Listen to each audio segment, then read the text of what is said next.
Imagine a scenario where you walk into your bank or you go to the ATM and you're told with no notice that your account is now closed.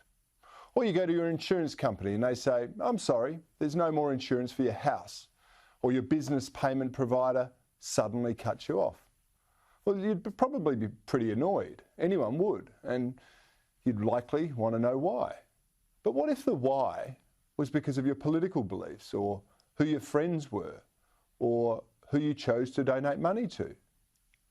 If you're anything like me, you'd probably think a grave injustice was being done.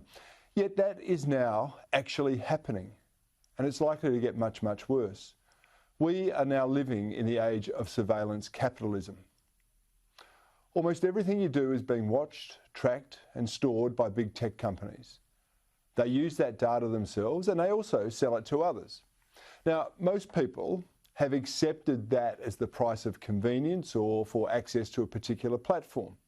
Until recently, it was really only used to display advertising which might appeal to you. It was a bit creepy, but it was something you could easily ignore. But now we've gone way beyond marketing. This data is being used to cancel you. That's if you like or you see or you do what the tech mafia don't want you to.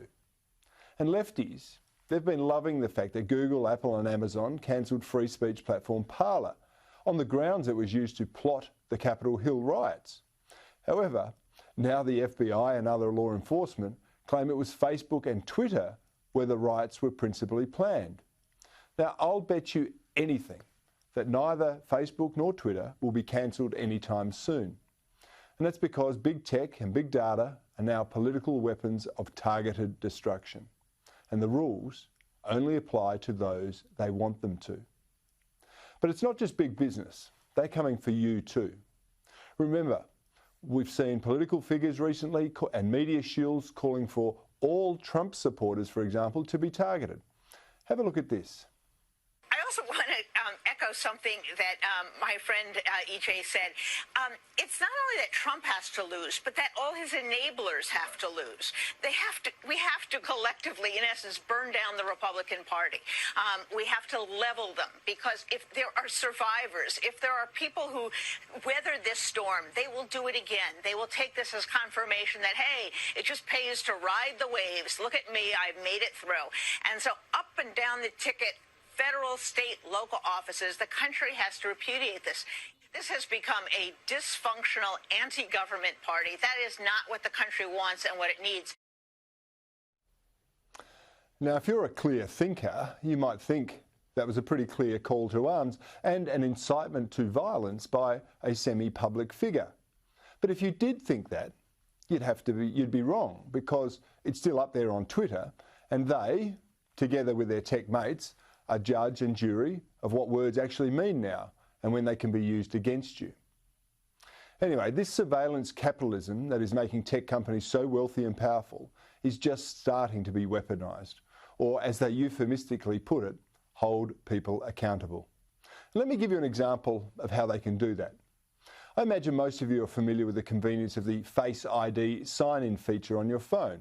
It's used to access apps and get your phone going. But did you know it can now be used to identify who you are when you walk into a store or locate you in the street? Imagine if you happen to attend a political rally or a political speech or even maybe a church service or any other event that the tech tyrants didn't approve of. The next time you go shopping, your tracking features might set off some alerts in the store. Big data will know which businesses have served you, and the digital dictators can target them unless they cancel your access. Now, you might think it will never get to that, but we're already seeing it. Last night we brought you the story of a Conservative commentator who lost his insurance because he was a Trump supporter. People have lost their jobs for making small online donations to political campaigns. Businesses have been targeted for ruin simply because they chose certain advertising platforms. There is much, much more, but it's all been enabled because of technology.